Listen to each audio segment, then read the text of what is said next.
Olá, tudo bem? Como que vocês estão?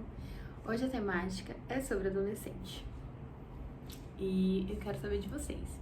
Vocês têm filhos, sobrinhos, primos, alguém do trabalho que você convive que é adolescente? Vocês convivem com adolescente? E vocês sabem como é que tá sendo essa etapa da vida deles? Você tem observado ele meio triste, meio alegre? Ou pensativo demais, meio sem rumo, enfim. Se vocês têm esses questionamentos e desejam ajudar esse adolescente, hoje eu vou trazer um pouquinho para vocês do que passa, tanto na mente quanto no corpo, na parte fisiológica deles, e como a gente pode colaborar para que esse adolescente seja encaminhado para a vida adulta de forma mais saudável, principalmente da parte emocional, tá bom? Então, prossigamos. Bom, primeiramente, deixa eu me apresentar, né? Prazer, meu nome é Thaís Rodrigues. Eu sou terapeuta, especialista em transtornos emocionais, ou seja, depressão, ansiedade, síndrome do pânico, fobias. E eu resolvi falar um pouquinho dessa temática, vou contar um pouquinho da história como iniciou pra vocês hoje, tá bom? Trazendo pra vocês aí o contexto de como que aconteceu. Tava com meus atendimentos normais, minha agenda, e essa mãe me procurou que a adolescente dela estava se lesionando e estava aí pronunciando diante da família que desejava tirar a própria vida. E ela estava super preocupada, claro, ficaria também se fosse a mãe. E aí eu comecei a tratar essa adolescente, comecei a entender melhor o que estava se passando, e realmente ela falou que queria fazer isso com a vida dela, queria, né, terminar com a vida dela, por isso que ela tinha se cortado. E não tinha expressão de alegria nenhuma, gente. Era sempre perguntas. Eu perguntava, ela respondia de forma muito curta, não havia sorriso, eu não via aquela alegria no olhar. E ao passar do tempo, né, com cada sessão, eu via ela melhorando, via ela se expressando mais, ali revivendo realmente o emocional. Eu fiquei extremamente feliz e foi durante esse período que eu comecei a estudar mais a fundo sobre adolescência. Claro, na minha formação como enfermeira, passei por saúde mental de todas as idades, tive a oportunidade de conhecer um pouco. Na minha formação como terapeuta também, só que nada como você pegar um caso que é seu e você se aprofundar mais e mais naquilo. Foi o desejo que queimou dentro do meu coração, né? E o Senhor falou, estude mais sobre isso e grave um vídeo falando sobre. Por isso que eu estou aqui com vocês. Então agora nós vamos começar com o primeiro ponto, Aí fui buscar um pouco das incidências, né? É claro que a gente escuta muitos relatos, principalmente o que está acontecendo nas escolas, esses jovens entrando, cometendo aí atos, né, de morte, de lesão com os colegas, com os professores. São muitas coisas na mídia e eu fui buscar a fundo realmente como que estavam esses dados no Brasil. E aí eu vi um estudo da Sociedade Brasileira de Pediatria que eles fizeram entre o ano de 2012 a 2021, tô pegando aqui, que eu fiz um docs ali, cheio de informações daquilo que eu queria conversar com vocês. Então foi de 2012 a 2019. Eles tiveram ali um montante de casos entre 10 mil crianças, né? Crianças e adolescentes que foi a faixa etária entre 10 e 19 anos, que tinham cometido ou suicídio ou autolesão. Então, gente, esse é um dado muito forte e muito grande para o nosso país. E aí, eles trouxeram mais uma incidência de que todos os dias 3 crianças, entre crianças e adolescentes, tentam e conseguem suicídio no Brasil. E esse é outro dado, assim, devastador. Precisamos e devemos ter uma atenção com essas faixas etárias, né? Acredito que nós temos que levar essa responsabilidade como adultos de orientar esses adolescentes, né? No caso aqui, adolescente, que eu estou falando dessa faixa etária, no caminho que eles devem andar e dar a mão, dar o apoio que eles precisam nesse momento, tá bom? Bom, a gente já tem que pensar que essa faixa etária da adolescência há uma construção social sendo ali desenvolvida e que eles são parte da sociedade tão quanto as outras faixas etárias, que precisam de atenção. Esse é o primeiro ponto que a gente tem que colocar aqui em pauta. Segundo, vamos observar o que está acontecendo com esse adolescente. O estirão. Nas meninas entre 10 e 14 anos e nos meninos entre 14 e 16. Ah, Thais, mas isso não é faixa etária, 10 anos não é adolescente. Não, não é. Mas as meninas na pré-adolescência já começam a desenvolver a preparação para a adolescência. No Brasil, a gente considera a adolescência entre 12 e 19 anos. em algumas nomenclaturas e livros até 20 anos, mas estou baseando aqui pela Sociedade Brasileira de Pediatria, eles falam entre 12 e 19 anos. A gente precisa entender essas faixas etárias por o que está por vir, porque eu vou explicar coisas bem específicas de cada idade. Então, vamos se atentar a essas faixas etárias que eu estou falando. Então, para adolescência, entre 10 e 12 anos, 12 a 19, a adolescência. Então, quando a gente observa a fundo as mudanças que estão acontecendo nessa fase do estirão desses adolescentes, há muitos fatores a serem observados. Primeiro, mudança física na voz, no corpo, pelos acontecendo por toda parte, a mudança sexual, então a genitália crescendo, as meninas acontecendo a menarca, a primeira menstruação, os meninos a primeira ejaculação. Então assim, você vê uma mudança do contexto também de amigos na escola, então assim, já estão mais desenvolvidos, outros nem tanto. Então tem mudanças muito radicais acontecendo com eles internamente e externamente. Os meninos muito androgênio, as meninas muito estrogênio, então você vê a parte hormonal também, um turbilhão de informações. Então quando você olha especificamente a parte do cérebro, olhando ali uma ressonância magnética, o que foi observado nos estudos? Que crianças e adolescentes entre 10 e 13 anos, 12, 13 aninhos ali, eles são muito instintivos, assim, totalmente, porque eles usam uma parte do cérebro chamada amígdala. Então é como se fosse um toma lá da cá. Eles reagem. Eles não pensam muito, não tem muito filtro. E quando passa dessa faixa etária, que vai para os 14 até os 17, 19 anos ali, você vê outra parte do cérebro sendo estimulada quando eles são colocados ali em determinadas situações. Você já vê um pensamento mais racional, um controle das emoções, um planejamento para se realizar as coisas. Então você vê ali um comportamento mais adulto, mais maduro. Então, só da gente saber dessa faixa etária e como o cérebro está se comportando, você já consegue ajudar muito esse adolescente. Porque você pensa, se ele tem 13 anos e está agindo assim, é porque ele ainda está muito instintivo. O que eu posso ajudar? Eu posso instruir ele nesse início e mostrar que não é bem por aí. Porque ele está muito emocional. E já passou dessa fase, tá com 14 para cima, ele já tá com um pensamento mais abstrato, mais racional, com planejamento. Então o que eu posso fazer? Apresentar coisas que ele gosta de fazer para desenvolver. Gosta muito de leitura? Então supõe mais leitura. Tô gostando mais dessa disciplina na escola. Tenta estudar isso em casa também, tenta desenvolver a parte cognitiva com um curso que ele gosta. Mãe, eu não gostei desse curso. Apresenta outro curso, se ele quiser. Ele tá gostando de tocar algum instrumento, nunca tocou, mas tá com vontade. Apresenta o instrumento. Quer fazer uma atividade física? É bom também. Então, assim, vocês percebem que só da gente ter esse pouquinho de conhecimento em relação ao desenvolvimento físico, a gente ajuda muito? Então, vamos continuar aí na próxima parte que eu vou falar mais coisa com vocês. Então, vamos lá, vamos direcionar o nosso olhar para outra parte aí que também tá mudando nesse adolescente. A parte emocional. Então vamos lá, o que está acontecendo? Eles estão buscando uma identidade deles. Claro, a identidade é dele, né? A individual de cada um, enfim. Eles estão buscando essa construção de uma personalidade, de algo deles, autêntico.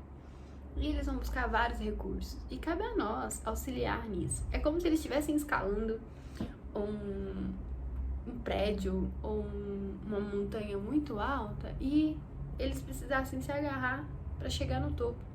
É assim que a gente tem que imaginar. E que nós somos esses apoios para auxiliar, para que essa trajetória seja leve, seja tranquila. Porque senão vai haver muita dor, vai haver muita perca, né, do que foi construído na infância, vai se estabelecer um adulto aí cheio de trauma, cheio de problemas. E a gente é comprovado, e a gente não precisa nem ser comprovado cientificamente. Claro que eu trago aqui dados científicos, mas vocês observem no dia a dia de vocês. Adolescentes que passaram por uma fase de adolescência muito terrível, chegam na fase adulta doentes emocionalmente, depressivos, ansiosos, com medo de viver a vida, totalmente paralisados em tudo. Então a gente precisa ajudar nessa fase também para que a posterior, que é a fase adulta, seja também saudável, porque a gente é uma construção todos os dias. Não é porque chegou na fase adulta que tá pronto, não. Desde o dia que nascemos até o dia que nós fomos dessa terra, a gente vai estar aprendendo e construindo. Só que quando a gente tem domínio sobre isso, a gente entende o que está acontecendo, é muito mais fácil. Por quê? Se você tem o conhecimento, você auxilia, você ajuda, você é compreensivo, você tem compaixão. Então, enfim, precisava trazer essa reflexão para vocês. Mas continuando. Então, se eles estão em busca dessa identidade, né, dessa construção aí de personalidade nessa fase da vida, eles precisam se espelhar.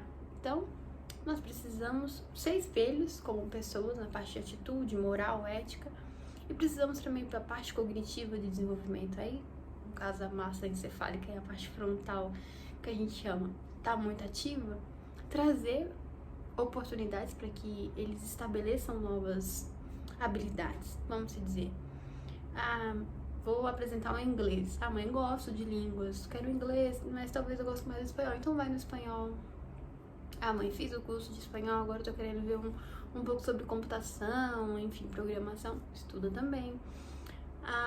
Um esporte, nunca fiz o esporte, mas queria, deixa ele realizar um esporte, vai ser maravilhoso, gente. Vai ser maravilhoso para esse adolescente essa exposição a esses ambientes, a esses contextos, essas novas construções neurais, porque são construções.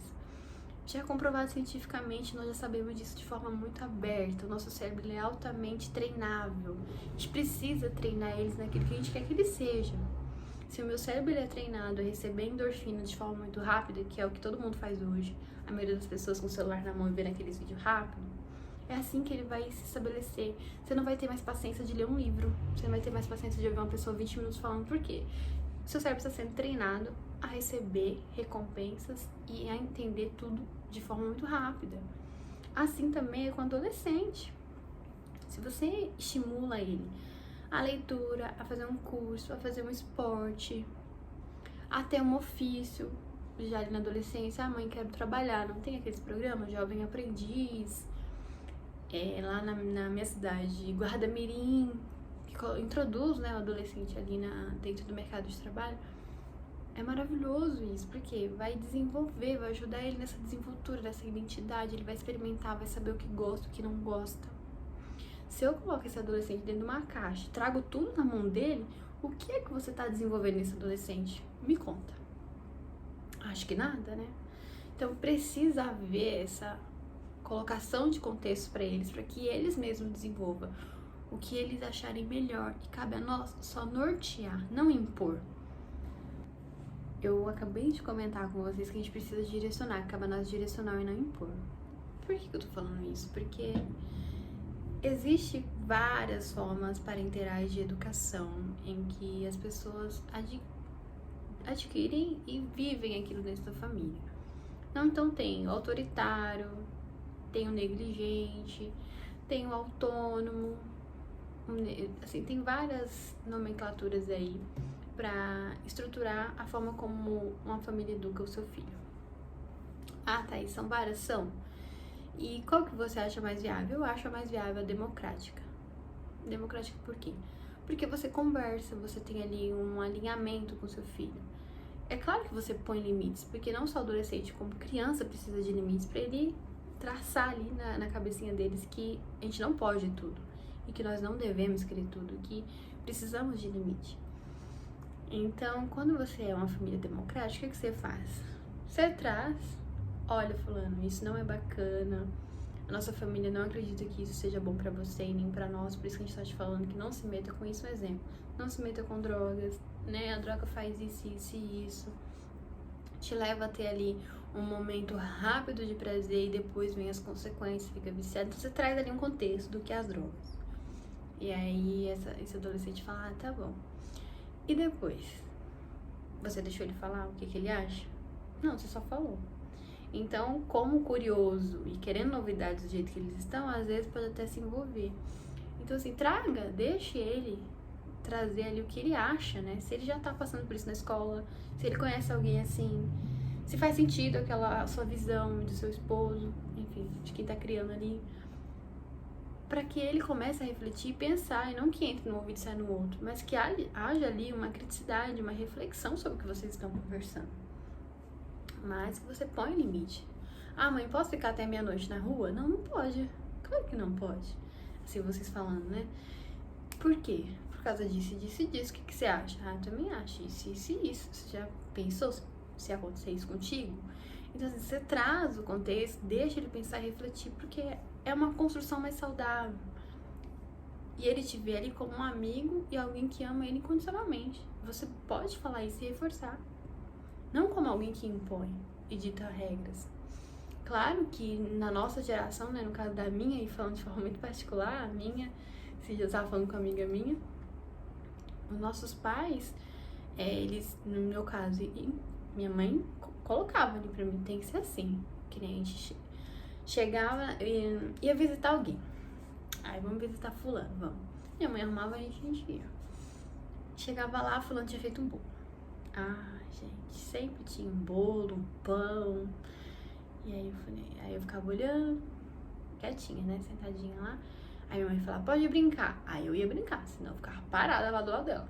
Aí chegava a hora do café. Aí eu chamava as crianças pra mesa, tudo. Aí a moça falava assim, quer bolo? Aí eu, não, obrigada.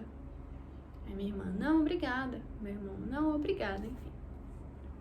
Aí minha mãe olhava bem pra gente assim, ó, pode pegar. Aí sim, a gente pegava. Mas se não, era, não, obrigada. Vai lá, não sei não. Não posso, minha mãe não deixa. Era assim, gente. Por que era assim? Porque eles falavam que tinha que ser assim e pronto. Nós não éramos de uma geração questionadora. Hoje não, a informação tá mais acessível. Nós estamos com muitas perguntas e dúvidas no coração. Tudo a gente pergunta.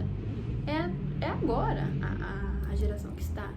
Então, eu acredito que o modelo que é mais saudável é sim de você trazer essa parte democrática de conversar, impor limite, falar o que vocês acreditam que seja certo de forma ética, moral, espiritual, e trazer pra ele também se isso faz sentido. Porque não que a forma como minha mãe, né, a minha geração foi criada foi ruim, não, é tanto que essa minha amiga falou comigo. Eu achava que minha mãe era muito autoritária, né, via ela, tinha hora que muito maldosa, ali com medo, mas hoje eu agradeço, porque eu vi que muitas coisas na minha vida eu não fiz por causa dessa criação. Então, o que eu falo? Não que seja ruim, gente, não foi ruim. Era o melhor que eles tinham e foi a forma como eles aprenderam a educar e eles passaram pra nós. E glória a Deus pelos nossos pais. Só o que eu estou dizendo? Você viu a visão que ela tinha? Eu tinha também essa visão de autoritária ali da minha mãe. E essa autoridade demais coloca filhos retraídos, que não pergunta muito, que tem medo, insegurança de ir pro mundo, de fazer as coisas. Então, assim, não é muito saudável. Ah, tá, então você tá falando que agora a fórmula mágica é essa. Não tô falando que a fórmula mágica é isso. Eu tô vendo estudos e que comprovam. Tem relatos de adolescentes já com essa criação mais democrática, mais amiga, né, em que você traz o porquê daquilo, deixa ele pensar e raciocinar, que é o mais saudável pra faixa etária deles. Então, assim, exerça, coloque em prática. Se fizer sentido, você continua, senão você muda. Aqui é só uma opinião de terapeuta, tudo bem? Continuando.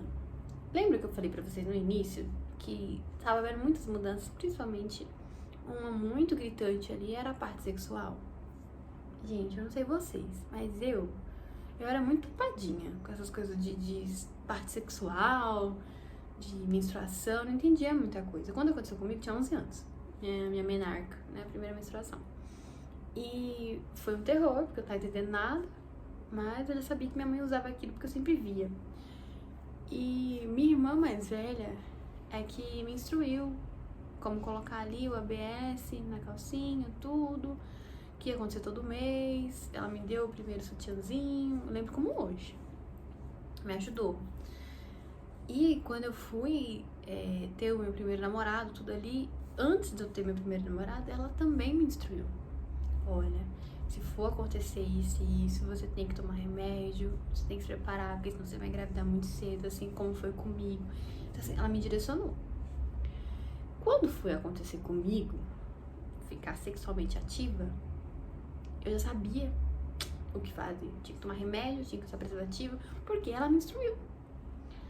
Mas, gente, eu falo pra vocês, do grupo que andava comigo, minhas amigas, só eu tive esse acesso a essa informação tão privilegiada. As outras tudo perguntavam pra mim e a gente compartilhava uns com as outras o que fazer. Mas nenhuma teve esse apoio dentro de casa, não que eu me lembre, como eu tive. Então, assim, sentem com o filho de vocês, porque esse é um momento, sim, de vocês falarem sobre sexualidade, as mudanças que tá acontecendo, o que pode acontecer. Porque, gente, não adianta a gente ficar fantasiando, ai, meu filho nunca, que não sei o quê. Gente, pelo amor de Deus, a gente tem que ser mais realista, né? Vai acontecer sim, todo mundo vai chegar na fase ativa da vida sexual e que precisa de orientação. Ah, você está estimulando meu filho a fazer, né, o ato sexual? Não, não tô estimulando, eu tô orientando. Eu tenho orientação de como educar um filho, de como ter um parto desde a faculdade. Eu tive um parto ainda? Não.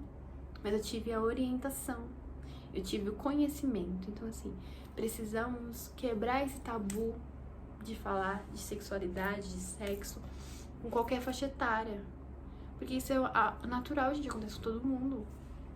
Então, precisamos falar com os adolescentes sobre essa... Gente, esse cabelo aqui... sobre essa faixa etária que precisa de apoio, gente. Porque senão, você vê adolescentes grávidas, adolescentes com doenças sexualmente transmissíveis. Claro, umas tem cura? Tem. A sífilis da vida tem cura. Claro, fica ali registrado no seu sangue, fica. Toda vez que você fizer um exame vai estar ali, constando que você já teve. Mas uma HIV não, uma hepatite B não tem cura. Né? Então, assim, a gente precisa trazer, sim, esses acessos e que venha de dentro de casa, porque, pra mim, é o mais seguro. Ah, não, eu não quero falar sobre isso. Então, veja alguém que você confia muito e peça pra conversar com seu filho sobre isso. No meu caso, foi minha irmã mais velha. Mas poderia ter sido outra pessoa. Eu poderia ter aprendido ali na hora do ato. E geralmente não é a melhor coisa. Então, por favor, converse com seus filhos. Ai, Thaís, quero passar a bola pra psicóloga, isso. Passa a bola se você não quiser falar, mas vai chegar um momento que você vai precisar. Vou passar a bola pra terapeuta. Ela vai falar também, mas vai chegar um momento que você precisa se impor e trazer pro seu adolescente essas instruções que são tão valiosas. Pra finalizar, eu trouxe 8 pontos que a gente pode desenvolver com o nosso adolescente, que vai ajudar muito nessa construção de identidade, de personalidade, nessa faixa etária que é tão tênue e difícil de passar. Primeiro, seja positivo com o seu adolescente. E quando eu falo seja positivo, o que eu tô querendo dizer com isso? Primeiro, observe quais são as qualidades que ele tem, aquilo que ele está querendo desenvolver, quais são os sonhos, objetivos e reforce isso dentro deles. Então, traga palavras de carinho, de afeto, de apoio.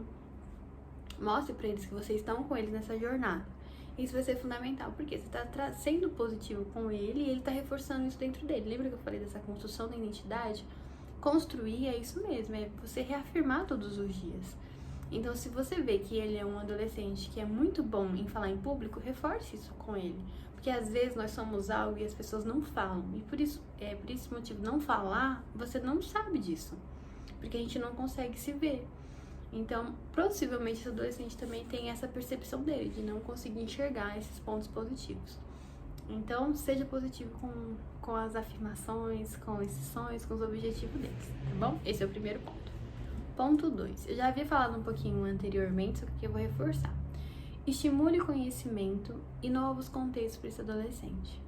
Lembra que eu tinha falado com vocês que conforme a gente vai colocando eles em contextos, em ambientes, em experiências novas, eles vão florescendo algo ali, que eles podem gostar ou não, mas vocês colocaram eles expostos a isso. Então, passou por uma dificuldade? Ai, mãe, eu tô aprendendo inglês e tô com muita dificuldade. Normal, filho, é assim mesmo.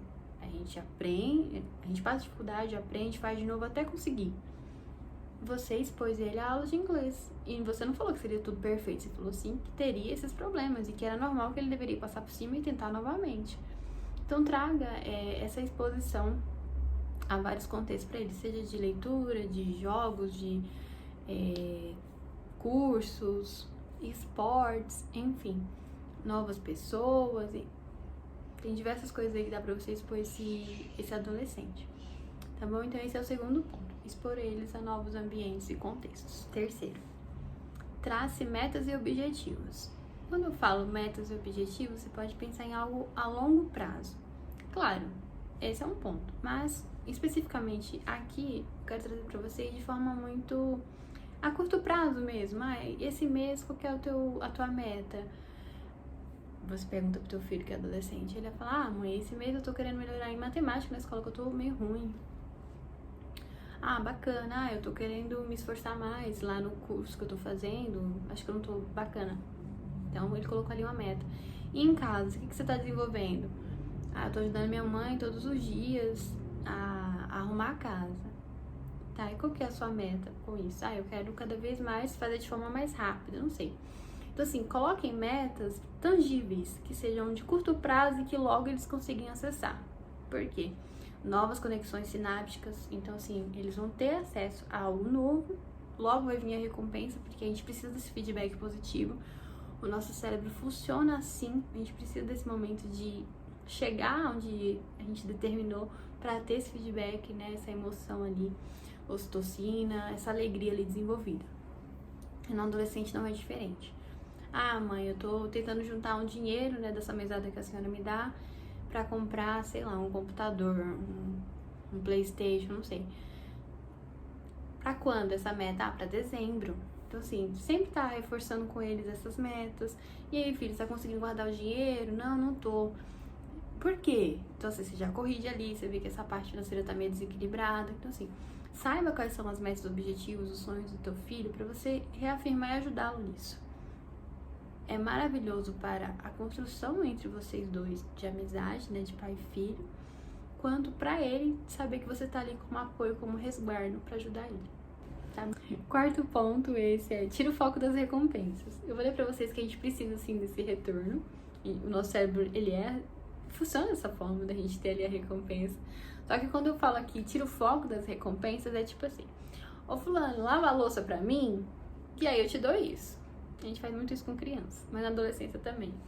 Se tu limpar a casa, aí você vai poder ir na casa da sua amiga, senão você não vai. Se não fizer isso no final de semana, nós não vamos em tal lugar. Então, assim, a gente precisa desconstruir isso. Porque isso funciona? Funciona, gente. Ok. Mas o adolescente, ele precisa passar por essa fase, assim, e pular realmente de etapa. Por quê? Ele precisa entender que nem tudo é oferta e demanda. Não, eu preciso passar pela aula de inglês. Por quê? Porque lá na frente o inglês vai ser viável pra mim. Porque é uma língua nacional. Nacional não. A língua internacional que fala em todo mundo. E que vai ser viável pra ele. Não porque ele tem que ir pra aula de inglês, porque você vai dar um brinquedo pra ele, porque você vai dar uma mesada. Não. Então, assim, precisamos já na adolescência desenvolver uma coisa mais madura, mais firme do que realmente o porquê daquilo. Por que eu tenho que ir pra escola? A criança a gente engana. Fala assim, porque você tem que ir pra ver a professora, porque quando você chegar eu vou te dar um lanchinho. Mas o adolescente não, ele já precisa ter um comportamento ali mais maduro e mais adulto. Então ele precisa ver no futuro que aquilo vai ser propenso, que aquilo vai proporcionar para ele. Então tire esse foco total das recompensas, tá? Esse é outro ponto. Ponto 5. Elogie os esforços, seja quando ele concluir 100% ou não. Tá em 90%, tá em 50% do processo, você já tá elogiando, você já tá trazendo ali a afirmação para ele. Olha, filho, tá bacana. A forma como você tá desenvolvendo esse projeto, a forma como você tá se esforçando para ir naquela atividade, como você tá se desenvolvendo com os seus colegas, eu tenho te observado. Na escola suas notas estão aumentando, tô vendo que você tá tendo mais domínio. Então, assim, precisamos dessa palavra de afirmação, de reafirmação, de elogio. A gente precisa demonstrar muito em palavras, porque às vezes a gente fica focado em só trazer, como que eu posso dizer, a sobrevivência ali, né? Dar o melhor sapato, a melhor escola, o quarto do jeito que ele sonha, o melhor mochila, o melhor celular, e a gente esquece que as palavras também constroem dentro da gente, né? A própria Bíblia diz, as palavras elas têm o poder de trazer vida ou de matar. Então a gente precisa ter esse domínio sobre isso. E esses adolescentes precisam dessas reafirmações em palavras. Então elogie, traga aí para perto que você está acompanhando ele. E isso a gente declara em palavras, tá bom? Esse é o 5º passo. Esse é um dos pontos favoritos. 6º, permita que seu adolescente te ajude em algo. E quando eu falo ajudar, é lhe ensinar, na verdade, não é nem ajudar, é lhe ensinar. Porque eles têm o conhecimento deles, né, do que eles já desenvolveram até essa faixa etária. Principalmente essa parte de tecnologia, eles têm uma facilidade muito, assim, aflorada para nos auxiliar. Então, busque alguma coisa que ele entende bastante, vá aprender com ele, mostre que ele também é importante para vocês nessa parte do conhecimento. Não é só vocês que são donos de tudo e que sabem de tudo, porque não é, isso não é verdade. E aí, quando você traz que você quer aprender algo com ele, reafirma dentro dele aquilo, que ele tem aquilo de forma muito estabelecida, ou seja, ele tem aquele conhecimento que você quer aprender com ele. Então, isso cria um vínculo mais forte, mais instável entre vocês e vai ser algo muito benéfico para esse momento da vida dele. Acredite nisso. Eu já havia falado também, mas só reforçando, estimule a atividade física. Por que estimule a atividade física? Lembra que eu falei do contexto para expor? Primeiro que ele vai saber se ele gosta daquela atividade física, aquele esporte ou não, então ele vai conhecer. Segundo, quando você olha para a parte fisiológica, o que está acontecendo? O corpo está desenvolvendo musculatura, a parte hormonal e precisa desse desenvolvimento também da parte física, porque a atividade física ajuda em todos esses fatores, seja na parte muscular quanto da parte fisiológica dos hormônios. Thaís, para além disso, o que mais? Ansiedade, depressão, tudo é reduzido quando nós realizamos atividade física. E nessa faixa etária, quais são as duas principais doenças? Ansiedade e depressão. Então, colocar ele nesse esporte, né, expor ele a esse ambiente esportivo vai colaborar de forma assim integral na vida desse adolescente. Então, reforço, se pode e se eles conseguem, que eles realizem aí um esporte, uma atividade física. Tá? Por último, né, o 8º ponto é deixe o seu adolescente tomar decisões. Às vezes isso fica de forma muito inata em nós, de achar que eles são adolescentes e a gente vê como crianças ainda. Quer tomar sempre a decisão, quer falar por eles, quer decidir por eles. Isso não é bacana, porque você não está estimulando a segurança, a liderança, o autocontrole desse adolescente. Então, deixe eles tomar as próprias decisões. Ah, Thaís, então eu vou deixar eles fazer o que querem? Não, não é isso. Você tem que escolher aqui qual bolsa você quer comprar. Escolha você. Eu tô querendo decidir qual curso eu vou fazer. Veja o que é melhor pra você. Então, assim, você está ali, claro, muito presente. Só que é mais de um apoio, não decidindo, tomando a frente. É instruindo. Estamos ali como facilitadores nessa fase desse adolescente. Acho que essa é a palavra, como facilitador. E claro, eles vão, se você tiver construído com eles uma identidade de segurança, de amor, de carinho, de responsabilidade, que eles te vê como uma autoridade na vida deles, né, ali como mentores, pessoas que estão ali como apoio mesmo, esse adolescente sempre vai saber que vocês estão ali, sempre vai te consultar. Então você precisa dar o quê? Esse apoio, mas deixe ele tomar a decisão, principalmente quando passar aí da faixa etária dos 14 anos, que é o que eu já havia falado com vocês, que já desenvolveu essa parte mais racional, mais abstrata, então assim, um domínio maior das emoções, tem mais um planejamento, porque ele precisa se expor a esses ambientes para desenvolver essa parte, né, tanto no emocional quanto na parte aí pessoal dele, tá bom? Então esses são os 8 pontos que eu queria falar com vocês, que vai ajudar muito nesse desenvolvimento desse adolescente. E no mais, quero que vocês deixem aqui o like, comentem se gostaram, se não, fiz com muito amor e carinho. Tive aí 20 folhas de dedicação que eu conseguia juntar de tanto conhecimento que existe sobre essa temática. Tentei resumir ao máximo aqui para não ficar algo muito enfadonho. E espero que vocês tenham gostado.